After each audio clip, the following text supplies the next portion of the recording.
Oui, bonjour.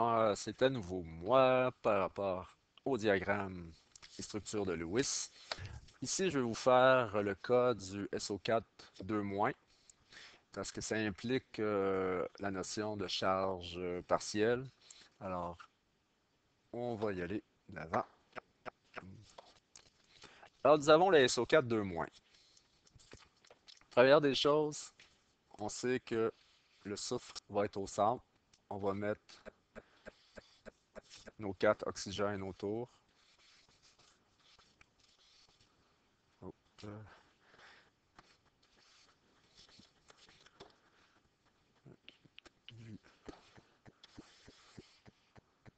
On va descendre un peu pour être capable de mettre nos électrons par la suite.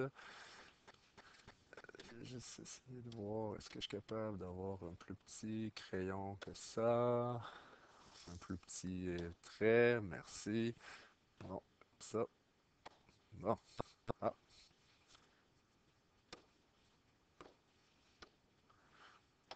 ok. J'espère que ça écrit plus petit. Good. Alors, c'est un ion. On y met ça comme ça.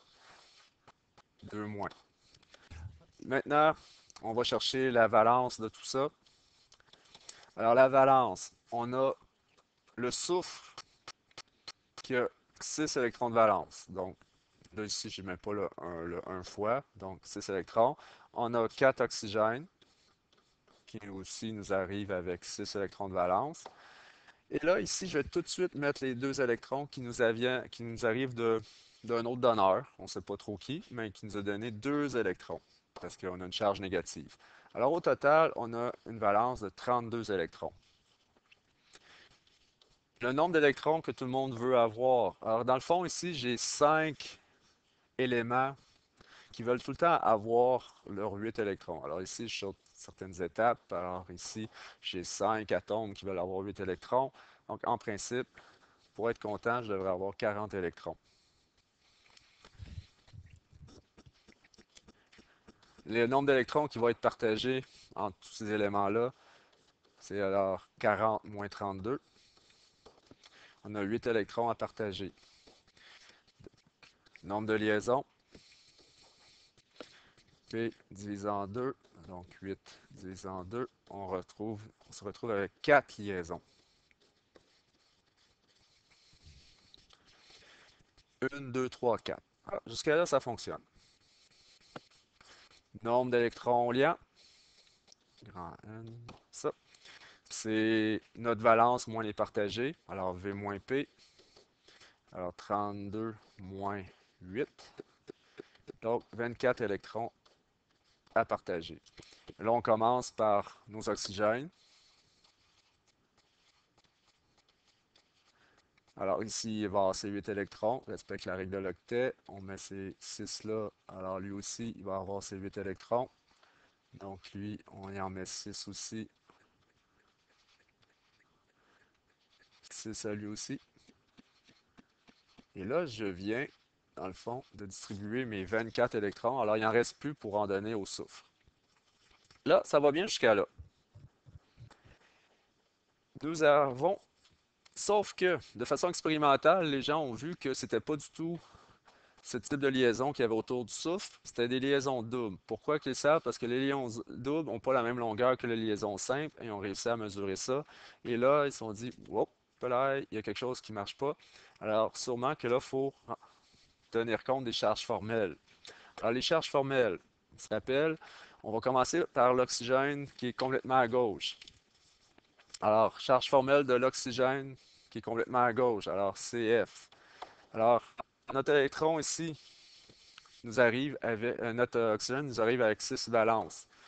6 valences, il y a une liaison, moins 1, moins 2 fois. OK, c'est tout le temps 2 parce qu'il y a tout le temps, c'est ça en tout cas, l'équation, fois moins 2 fois. Puis là, ça va chercher le nombre de doublets non liants. Alors, 1, 2, 3.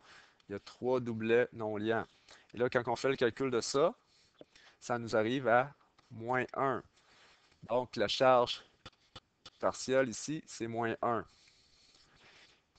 Pour l'autre oxygène en haut, 6 électrons de valence, moins une liaison, moins 2 fois, il y a 3 doublets non liants. Donc ça, et ça nous arrive encore à moins un.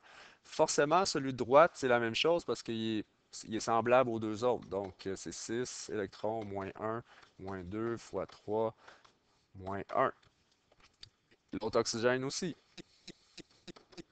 6 électrons, moins un, moins 2 fois 3, moins un. Maintenant, il nous reste notre soufre à faire sa charge formelle. Alors, lui, il nous arrive aussi avec 6 électrons de valence. Il y a combien de liaisons autour de lui? 1, 2, 3, 4. Donc, moins 4. Moins 2 fois 0 parce qu'il n'y a aucun doublet non liant. Donc, quand on fait le calcul de ça, ça nous arrive à quoi? À plus 2. Et là, si on additionne toutes les charges formelles, alors tout ça ici, parce que là, en fait, on a moins un ici, moins un ici, moins un ici, et plus 2 au centre. Quand on additionne ça, on arrive effectivement à moins 2, qui est la charge de notre ion. Donc là-dessus, ça fonctionne. Le seul hic, il y a trop de moins un partout, puis le plus 2. Alors c'est comme, il faut avoir comme minimalement le minimum, je dirais, il faudrait avoir des zéros là-dedans, puis avoir les charges formelles au minimum. Alors pour arriver à faire ça, qu'est-ce qu'on va devoir faire? C'est que si par exemple, là je vais écrire avec un crayon rouge, je vais aller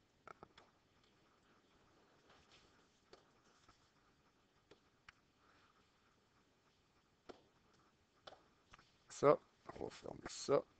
Bon, c'est que ici par exemple, on va venir prendre ce doublet-là, l'emmener ici pour faire une liaison double. Alors ça va faire quoi? Ça va faire en sorte que tout d'un coup, cet oxygène-là, si il fait sa charge formelle, il nous arrive avec 6 électrons de valence. Maintenant, il va avoir moins 2, parce qu'il y a deux liaisons.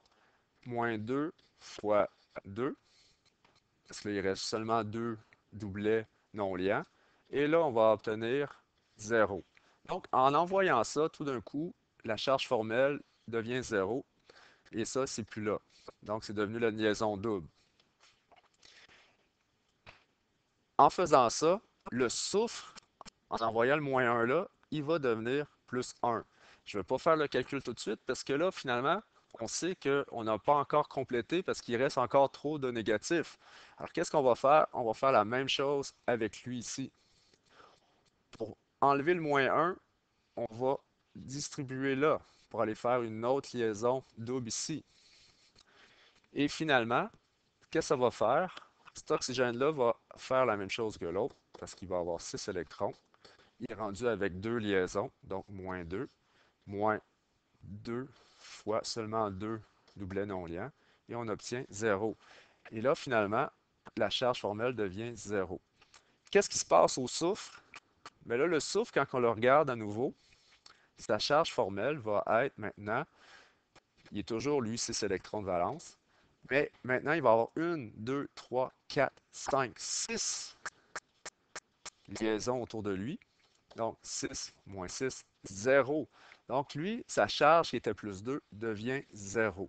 Et là, maintenant, il nous reste seulement le moins 1 ici comme charge formelle, seulement le moins 1. Je viens de abaisser au minimum le nombre de charges formelles dans ma molécule. Les oxygènes sont toujours contents parce qu'ils ont toujours leur octet, leurs 8 électrons, parce que celui-là, il y a quand même 1, 2, 3, 4, 5, 6, 7, 8. Celui, ben ça, c'est celui de droite. Celui de gauche aussi 1, 2, 3, 4, 5, 6, 7, 8 électrons aussi dans son octet. Donc, il est content. La seule chose, c'est que là, tout d'un coup, le soufre va se ramasser avec 1, 2, 3, 4, 5, 6, 7, 8, 9, 10, 11, 12 électrons dans sa valence. Et là, c'est là qu'on commence à parler, dans le fond, des octets étendus. Ça veut dire qu'il y a certains éléments centraux des atomes qui sont capables d'aller chercher beaucoup plus d'atomes, d'électrons dans leur octet, dire dans leur valence. Alors on appelle ça de l'hypervalence. Et ça ici, ça permet finalement de vraiment bien dessiner le diagramme du SO4-2. Alors en fait, la vraie molécule de SO4-2 devrait être dessinée de cette manière-là. Ça veut dire le S comme ça avec double liaison oxygène avec des liaisons simples d'oxygène, comme ça, avec les électrons placés de cette façon-là.